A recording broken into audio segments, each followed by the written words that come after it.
안녕하세요, 주변들의 조민근 변호사. 안녕하세요, 송재승 변호사입니다. 우리가 사실 뭐 정치 얘기하는 거 별로 안 좋아하는데. 좋아하잖아. 나는 정치 얘기하는 거 좋아하지 않아요. 좋아하지 않는데. 정치 되게 좋아요. 정치 오타쿠. 정치 기사만 보면 그냥 끝까지 파가지고 안 보는데 이 오늘의 주제는 얘기를 안 할 수가 없어. 사실. 그러니까 이게 워낙 빅뉴스고. 정치 얘기로서 지금 오늘 얘기 안 할 수가 없다는 그 부분은 검찰에서 이재명을 상대로 이제 영장을 청구하려 한다. 그거에 대해서 얘기하려고 하는 거 아니에요, 그렇죠? 지금은 이슈가 그거죠. 그러니까 사실 근데 이제 정치적인 내용도 정치적인 내용이지만 이게 법률적인 내용이잖아요. 네. 구속영장 우리가 맨날 보는 거 아니야? 구속영장 청구서. 그렇지. 이런 거 이제 우리가 맨날 그렇지. 보고 영장 청구서를 열람복사 해가지고 피의자를 만나가지고 우리는 영장을 주로 빼니까 발부되는 건 못 보고 기각되는 건 보는데 그렇지. 우리가 들어갔으면 기각시킬 수 있잖아요, 이것도. 이재명 이거 뭐 당대표님한테 연락 드려야 되나? 전화번호 몰라요. 우리가 영장 체신다 한번 해보겠다고? 그냥 우리를 잘 모르니까 안 맞게. 근데 조 변호사랑 정치 색깔이 달라가지고 뭐 일단은 이렇게 까신 것도 이렇게 영상을 이렇게 촬영하기 전부터 지인들한테 너무 질문을 많이 받았어. 도대체 이재명의 대장동 그 특혜 의혹이 어떻게 생각하냐? 사실 잘 모르잖아요. 그러니까 사실 FC 그 축구단 그 후원금에 대해서 어떻게 생각하냐? 아니 왜냐면 솔직한 말로 우리가 수사 기록도 다 못 받고 그러니까 누가 무슨 말 했는지 모르기 때문에 솔직히 말해서 현재 기록 상태에서 이재명 지사 혐의가 인정이 될 만한지 아니면 어떤지 사실 몰라요. 우리도 사실 기사만 보고 아는 거기 때문에 지금 유튜브를 보고 계신 여러분들과 크게 다르지 않아요. 그래서 사실은 이게 우리가 증거 기록을 보고 하면 이게 영장이 나올 만하다 아니다 이런 거 알겠는데 사실은 떠돌아다니는 뉴스 기사 뭐 이런 것만 보기 때문에 이게 이재명 지사가 오늘 구속이 되겠다 안 되겠다 이걸 지금 판단하는 문제가 아니라 이게 혐의가 뭐가 있고 그다음에 영장을 청구하면 절차가 어떻게 되고 이런 얘기를 이제 우리는 해야 되잖아요. 그렇죠. 이재명 그 당대표 관련해서는 크게는 뭐 대장동, 대장동 맞니? 네. 위례 신도시 대장동 특혜 의혹 하고 뭐 FC, 후원금, 성남 FC 후원금 관련한 이제 뭐 토착비리 관련해서 도대체 뭐 어떤 범죄 혐의점을 갖고 있는지가 궁금한 것 같아요. 일단은 뭐 다른 혐의나 이런 것들도 있었던 것 같은데 지금 보도된 자료에 따르면 영장 청구서에 적시되는 범죄 사실들은 주로 대장동 비리, 그 다음에 위례 신도시 비리, 그 다음에 성남 FC의 특혜 의혹 이 세 가지를 기준으로 이제 문제가 되는 것 같아요. 이제 대장동 같은 경우에는 그때 당시에 이제 그 성남시에 그 확정 이익만 이제 받도록 추가 이익 환수나 이런 부분들 다 개정을 해가지고 원래는 더 받을 수 있었는데 덜 받게 해가지고 이 부분에 대해서 손을 입혔다 라고 해가지고 특가법상 배임 혐의 이런 부분이 이제 적용이 되는 것 같고 그 다음에 이제 그 이해충돌 방지 특별법이라고 해가지고 쉽게 말해서 이제 외부자한테 이런 것들을 흘렸다 이거지. 그렇게 해가지고 나하고 이제 이해가 사실 성남시장으로서는 이해가 이제 상충되는 건데 이걸 흘려가지고 성남시에는 결과적으로 손해가 되는 거고 저 사람들은 이제 이익을 본 거니까 이런 부분에서 이제 이해충돌 방지 특별법이라고 있어요. 그 부분이 이제 적용이 되는 것 같고 그 다음에 이제 위례 신도시 개발 사업 관련해 가지고는 그 이제 내가 업무상 직무상 이제 알게 되는 사실 이런 것들을 이제 제3자에게 얘기를 해가지고 그런 부분들을 이용해서 제3자로 하여금 수익을 얻게 했다. 뭐 이런 내용이 문제인 것 같은데. 그럼 이제 부패방지법 위반의 문제고요. 그렇죠. 그 다음에 이제 성남FC 같은 경우에는 실제로 이제 그 성남 시장이었기 때문에 성남FC 이제 구단주가 되는 거잖아요. 근데 이제 그 단체를 하나 만들어가지고 여기에다가 이제 기업의 후원금 자꾸 보지 마. 안 봐. 단체를 하나 만들어가지고 여기에다가 이제 후원금을 받았는데 사실 이제 그게 뇌물이다. 이런 취지예요. 그렇죠. 그래서 그 부분은 뇌물 범죄 수익에 은닉에 관한 법이에요. 그렇죠. 뇌물. 아니 뭘 쳐다봐.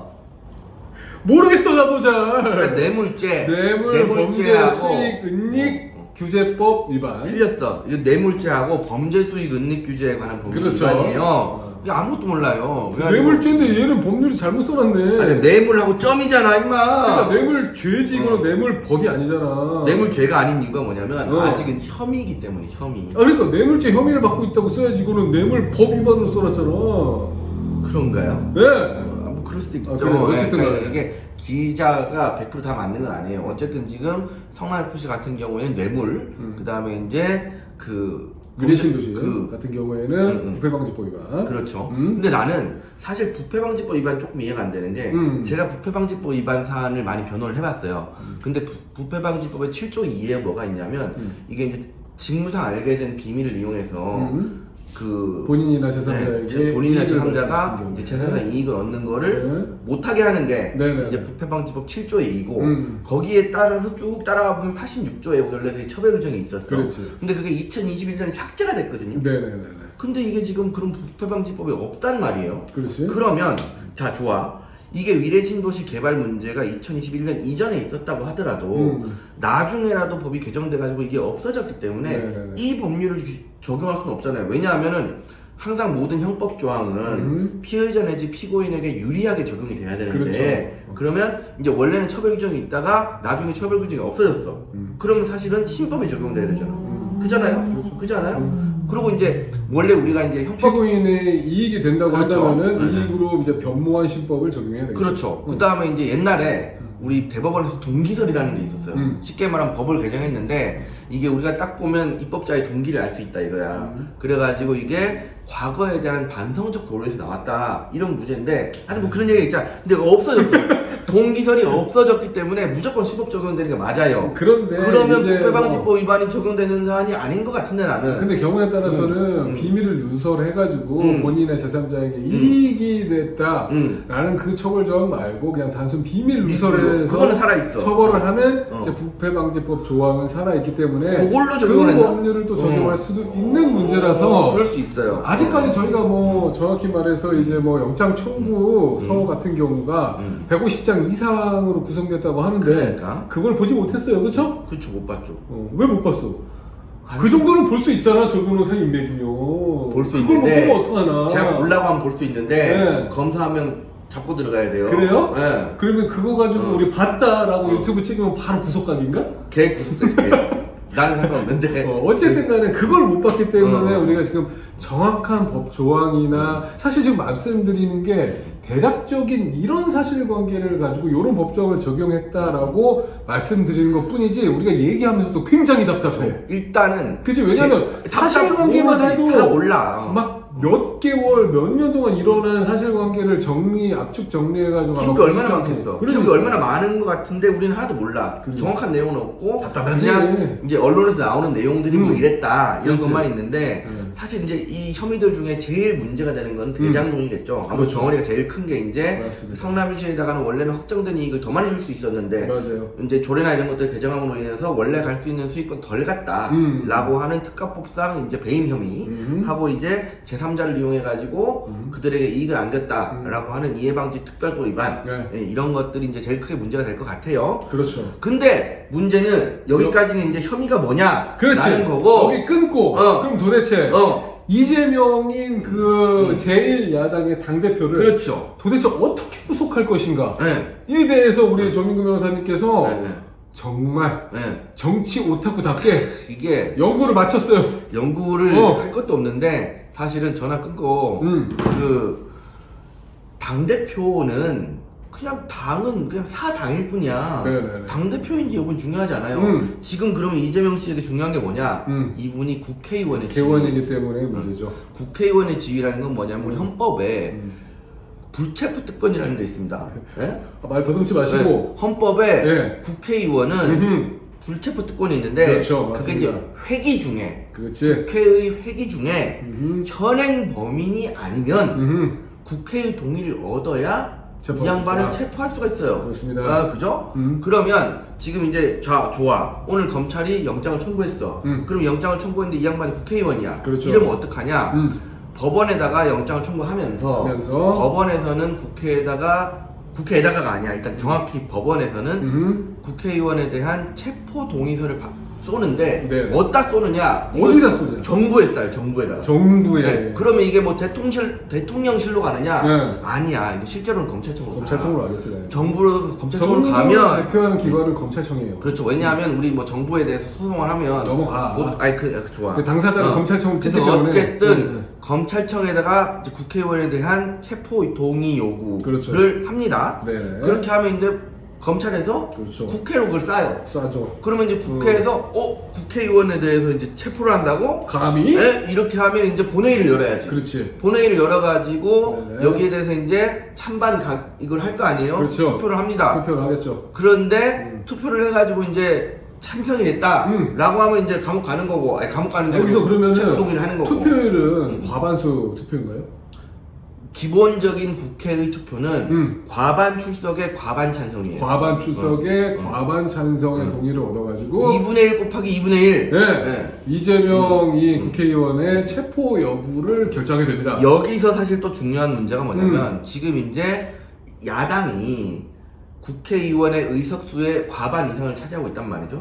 그렇기 때문에 쉽게 말하면 더불어민주당의 의도에 따라서 그렇지. 이재명 지사의 불체포 특권을 인정할 수도 있고 그렇지. 아니면 체포가 되게 할 수도 있고 그렇지. 쉽게 말하면 민주당의 당론 그러니까. 당론에 따라 결정할 수 있어요. 그러니까. 그러면 이제 민주당도 고민을 하겠지. 그렇지. 그렇기 때문에 민주당 손에 지금 이재명 그 국회의원의 체포 동의 여부가 달려 있으니까 그렇죠. 지금 국민들이 이렇게 난리인 것 같아요. 이게 예를 들어서 법원에 이제 영장이 청구가 됐는데 법원에서 발부를 해.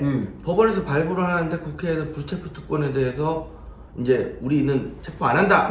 이렇게 부동의를 하면 사실은 법원에서는 체포해가지고 구속하라는데 그렇지. 국회에서 못 한다라고 하면 이게 바로 방탄 국회라는 거거든 이게. 그래. 네? 이게 방탄 국회라는 거잖아. 어렸을 때부터 상권 분립에 대해서 우리는 뼈저리게 배운 거 같죠, 그죠? 네, 그렇죠. 사법부와 입법부가 이제 대립이 되는 그렇죠. 그런 상황이 되는 거예요. 우리나라에서 네네. 기본적으로 이제 법원의 권한을 대표적으로 너 됐어, 닥쳐 이렇게 할 수 있는 게 그렇지. 하나가 이제 입법부에는 국회의원에 대한 불체포 특권을 그렇죠. 이제 현실화시키는 이런 방안이 있고 그렇습니다. 또 하나는 이제 대통령이 네. 국가 원수, 국가 원수의 집에서 사면권을 발할 수 있어요. 우리 조민근 변호사님 오늘 그냥 전공이 그대로 다 나왔어. 사면권이라는 거는 남 얘기 필요 없어. 대통령이 그냥 나는 얘 그냥 살려줄래 라고 해가지고 얼마 전에 박근혜 대통령도 사면하고 이명박 대통령 사면했잖아요. 그거는 다른 누구의 동의도 필요 없고 대통령이 내가 하고 싶으면 하는 거야. 근데 이제 하고 싶으면 했다고 해가지고 정치적인 책임을 져야 돼. 네. 정치적인 책임은 표로 지는 거니까. 그러니까. 그죠? 아니 그런 일단은 거죠. 지금은 아직은 너 너무 나간 것 같고 아직 법원에서 영장 기각할 수도 있어요. 그럴 수도 있죠. 영장 모르죠. 기각하면은 사실 뭐 국회랑 의견을 뭐 갈릴 수도 있고 뭐 기각했을 때에도 갈릴 수도 있고 안 갈릴 수도 있겠지만은 법원에서 깔끔하게 기각한다고 한다면은 사실 뭐 이렇게 뭐 국민의 여론이 들끓을 이유도 없게 되는 거예요. 결과적으로는 저는 승복할 수밖에 없기 때문에 사법부의 결정. 개인적으로는 지금은 이제 우리가 네네. 국회의 불체포 특권 동의 여부에 대해서 얘기를 했고 그렇게 해가지고 이제 이걸 넘어가서 법원에서 실제로 어떻게 심리를 하느냐. 네네. 이제 체포된 피의자 그리고 체포되지 않은 피의자가 이제 있잖아요. 네네. 근데 이제 두 경우에 다 이제 영장 실질 심사를 한단 말이야. 그렇죠. 체포된 피의자 같은 경우는 이미 체포가 됐기 때문에 그렇지. 이 사람의 인신의 불안을 가장 빠르게 해소하기 위해서 지체 없이 영장 실질 심사 하도록 돼 있어요. 맞아요. 네, 그죠? 맞아요. 근데 그래서 통상적으로 한 48시간 내에 그렇죠. 영장 실질 심사가 잡혀가지고 진행이 됩니다. 사실 오늘 영장 청구하면 내일 잡힙니다. 맞아요. 그렇잖아요. 맞습니다. 근데 우리 이재명 씨는 불구속 상태인 이재명 거죠. 대표는 불구속 상태이기 때문에 인신의 불안이 별로 없어. 맞아요. 아직은 자유롭거든. 그렇지. 네? 그렇기 때문에 법원에서도 그렇기 때문에 구속영장 발부를 심사하기 위한 영장 실질 심사를 그렇죠. 자유롭게 늦게 할 수 있다는 거죠. 결정을 할 수 있다는 거죠. 근데 이거는 지금 영장 청구서만 150쪽이야. 쉽게 말하면 우리가 형사재판 하는 걸로 따지면 공소장만 150장이라는 얘기거든요. 다시 말해서 영장 실질 심사를 진행하는 판사도 머리가 터진다는 얘기예요. 이게 뭐냐면 쉽게 말하면 문제지가 150장이라는 얘기예요. 무슨 뭐 그렇잖아. 그런 식이에요. 맞아. 기록은 이만해. 기록은 어. 여기 지금 우리 사무실 끝에서 끝까지 다 해놔도 모자라. 이렇게 손으로 내 얼굴 가리지 마시고. 그래가지고 이 많은 기록을 우리 중앙지법의 영장전담 부장판사님이 어떻게 볼 거냐 이걸 다 보고 또 판단해야 될 거 아니에요. 그렇죠. 그럼 빛의 속도로 이제 기록을 이렇게 넘기면서 이렇게 할 거 아니야. 그렇지. 어? 그럼에도 불구하고 상당한 시일이 걸릴 거예요. 그죠. 한 달까지 일단은 해야 되니까 1차적으로. 그 영장 청구서의 내용과 이때까지 수사 내용을 다 봐가지고 파악을 하고 실질 심사를 해가지고 이제 실질심사에는 검찰도 아마 나올 거예요. 그 다음에 이제 이재명 지사하고 변호인 나오겠죠. 그렇게 해가지고 양쪽 얘기 다 들어보고 그날 이제 또 결정을 해야 되잖아. 네. 그럼 이제 이거 아마 아침 10시 반에 할 거라고. 그러면 사실 제가 봤을 때 한 밤 12시에 나겠네. 아예 나는 새벽 5시. 새벽 정말? 5시. 그러면 좋아요. 여기서 만원빵을 시작하도록 하겠습니다. 만원빵 해가지고 네, 여기는 새벽 5시, 난 새벽 5시. 저는 밤 12시. 이게 제가 이제 우리 영장전담 부장판사님 한 양반들한테 들어봐도 이런 게 있어. 디테일하고 진짜 중요한 사건이야. 그러면 내가 10시에 결론을 냈어. 그래도 영장은 4시 넘어서 내보내. 왜 그런데? 열심히 한 것처럼 보여야 되니까. 고민을 많이 한 것처럼 보여야 될 거 아니에요. 그렇지. 이제 모든 공무원들의 수건 사업인 거죠. 저는 개인적으로 이재명 지사의 영장이 발부되건 기각되건 새벽 3시 이후에 나온다고 봅니다.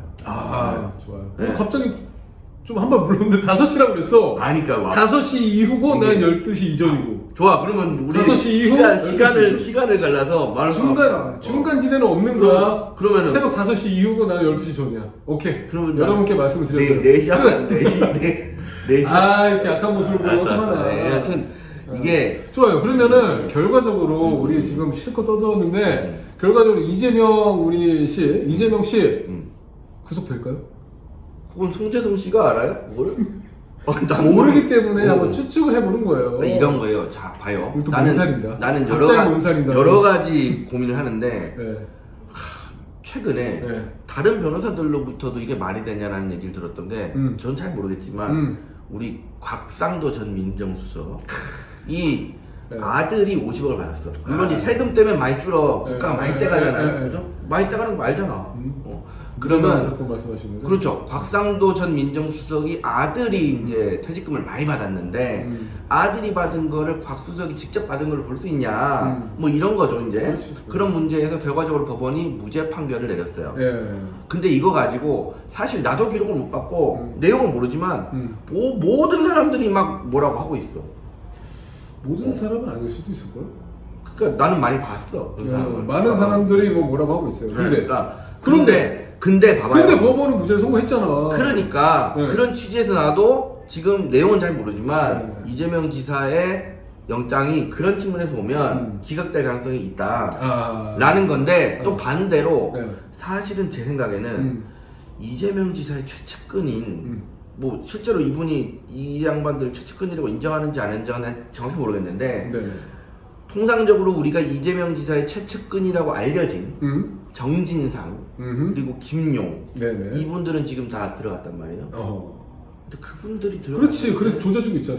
그분들이 들어갔는데 또 그분들 진술들이 또 여기에 증거로 많이 나와 사용되고 있는 상황인 거죠. 그분들이 들어갔는데 그렇기 때문에 지금 내가 지금 말하고 있잖아. 그래서 지금 구속이 되느냐 마느냐가 지금 문제되는 거 아니야? 그래서 그분들 아니었으면 지금 이런 상황 도래하지도 않았어. 그래서 그분들이 들어갔는데 이분이 연관성이 없지 않을 수 있냐 이런 의혹에 따르면 사실은 영장이 발부될 가능성이 있다. 그 통일적인 해석의 그 일환으로. 그렇죠. 왜냐하면 관련된 사람이 들어갔으니. 자 보세요. 관련된 사람인데. 발음 아니야? 아니지. 나는 그런 게 몸살이라고. 아니 내가 곽수성 얘기를 했잖아. 알 수 없다. 알 수 없다. 알 수 없지. 요 측면에서 보면은 기각이 될 가능성도 충분히 있는 것 같고, 요런 측면에서 보면은 발부가 될 가능성도 충분히 있는 것 같고, 근데 사실 또 우리는 기록을 못 봤잖아요. 그렇지, 알 수 그러다 없죠. 보니까 진짜 사실은 우리도 거의 바램 이런 거나 있는 거지.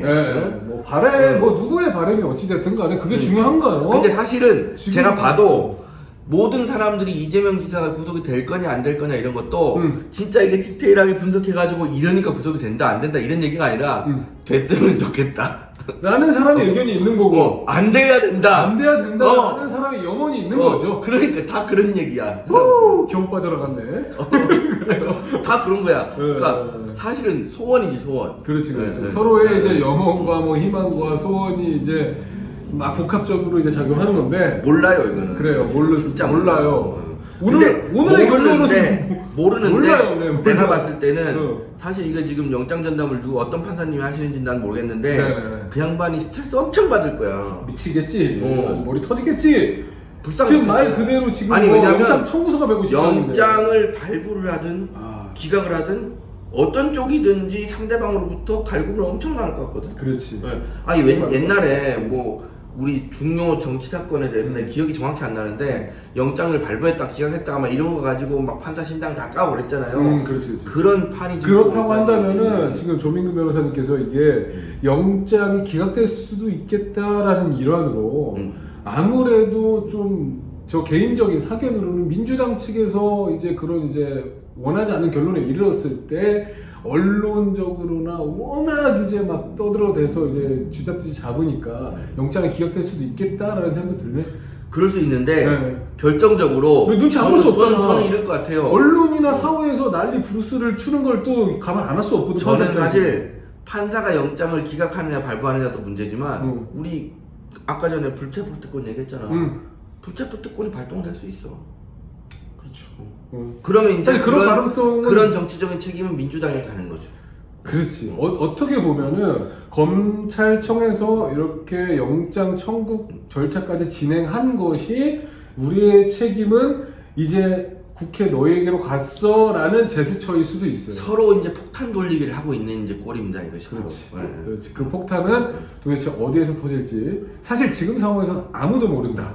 결국 결론은 몰라요. 진짜 전문적 이게 내가 생각을 해도 정치적인 견해 뭐 이런 거 말고 이 영장 청구와 영장 청구 과정에서 영장이 발부되거나 기각되는 데까지 이런 절차적인 과정 이걸 이렇게 일목요연하게 설명을 하기가 쉽지 않은데 너무 잘했어? 잘했다. 네가 생각해도? 나는 그렇게 생각한다. 그래? 야 이거 뭐 자뻑이네. 아니 그 절차에 대해서 얼마나 이렇게 알아봤어요. 오늘은 어쨌든 간에 이 이재명 영장 청구 사건 관련해가지고 정말 A부터 Z까지 정말 짧은 시간 내에 한번 저희가 논의를 해봤어요. 결론은 어쨌든 간에 모르지 뭐. 그래요. 오늘 참 여기까지 하도록 하겠습니다. 구독과 좋아요 눌러주세요.